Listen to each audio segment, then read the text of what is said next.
நிறைவாழ்வு AG சபை வழங்கும் morning மன்னாவிற்கு உங்களை அன்போடு வரவேற்கிறோம்.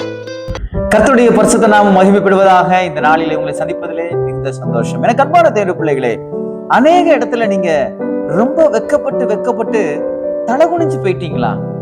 என்னடா எங்க போனாலும் நமக்கு வெக்கமா தான் இருக்குது, நம்ம என்ன செஞ்சாலும் அது தப்பா மாறிடுது, எல்லாருக்கும் முன்னாடி நம்ம ரொம்ப அவமானப்பட வேண்டியது இருக்குதுன்னு சொல்லி ரொம்ப ஃபீல் பண்ணி மன வருத்தத்தோட காணப்படுறீங்களா? இன்னைக்கு கர்த்தர் உங்களோட பேசுகிறார்.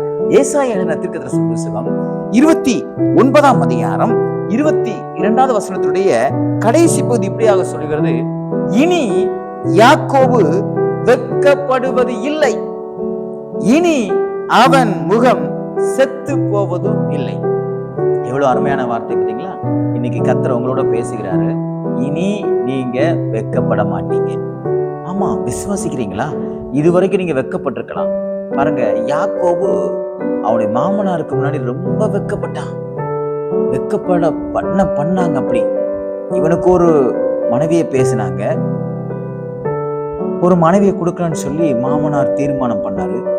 ஆனா திருமணம் முடித்ததுக்கு அப்புறம் தான் தெரியுது, விடிஞ்சதுக்கு அப்புறம் தான் தெரியுது, நம்ம நேசித்த மனைவி கிடையாது இவள் என்று சொல்லி அவன் மனசெல்லாம் உடைஞ்சு போச்சு. வெக்கப்பட்டு தலை குனிஞ்சிட்டான். எல்லாருக்கும் முன்னாடி வெக்கப்பட்டு, நீ ஏமாந்துட்ட, நீ ஏமாந்த பையன் தானே, நீ ஒரு ஒரு ஒரு மனைவியை கூட உன்னால கண்டுபிடிக்க முடியல, உன் மாமனார் உன்னை ஏமாத்திட்டான்னு சொல்லி அவனை ரொம்ப வெக்கப்படுத்திட்டான். எப்படி இருக்கும் கொஞ்சம் யோசித்து பாருங்க. அது துரோகம், பயங்கரமான துரோகம், அது நம்பிக்கை துரோகம். இதே போல நீங்களும் வெக்கப்பட்டிருக்கலாம். உங்களை நம்பி உங்களை ஏமாத்திருக்கலாம். நீங்க நம்பி போன இடத்துல உங்களுக்கு வெக்கம் வந்திருக்கலாம். நீங்க ரொம்ப தலை குனியக்கூடிய ஒரு சூழல் வந்திருக்கலாம். இன்னைக்கு கர்த்தர் சொல்றாரு, இனி அப்படிப்பட்ட சம்பவங்களை உன் வாழ்க்கையில நான் அனுமதிக்க மாட்டேன் அப்படின்னு தேவன் சொல்றார். விசுவாசிக்கிறீங்களா? எப்படி யாக்கோபுக்கு அவர் சொல்றாரு, இனி நீ வெட்கப்படுவது இல்லை அப்படின்னா என்ன அர்த்தம்? யாக்கோபு யார்? தேவனுடைய பிள்ளைகளாக இருக்கிறவர்கள் தான் யாக்கோபு. இந்த யாக்கோபுக்கு ஆண்டவர் ஒரு பேர் கொடுக்கிறார், இஸ்ரவேல் என்று பெயர் கொடுக்கிறார். யார் இந்த இஸ்ரவேல்? தேவனுடைய ஜனம். ஆகையால் நீங்க வெட்கப்பட மாட்டீங்க.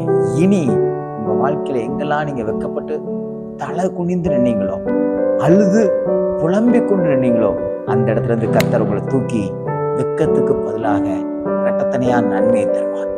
நீங்க உங்க முகம் இனி செத்து போவது இல்லை. தலை குனிஞ்சு போய் ஒரு முகத்தை கூட திரும்பி ஏறிட்டு பார்க்க முடியாத அளவுக்கு அவ்வளவு தலை குனிவு தானே, அவ்வளவு தலை குனிஞ்சு இப்படி நம்ம வாழ்க்கையில நம்ம முகத்தை யாரும் பார்க்க முடியல, நம்மளும் இன்னொருத்தவங்க முகத்தை பார்க்க முடியாத அளவுக்கு இப்படி நம்ம விலகி போயிட்டோமே, இப்படி நம்ம இருந்துட்டோமேன்னு சொல்லிக்கிட்டு இருக்கீங்களா? கர்த்தர் சொல்றாரு, இனி அப்படி நடக்காது. இனி நீ வெட்கப்பட மாட்டேன். இனி நீ யார் முகத்துக்கு முன்னாடி உன் முகம் செத்து போவது இல்லை என்று கர்த்தர் சொல்றார். விசுவாசிகள், இந்த நாள் கர்த்தர் மற்றவர்களுக்கு உண்டாக உங்களை உயர்த்துகிற நாளாக தேவன் மாற்றி கொடுப்பாராங்க. God bless you.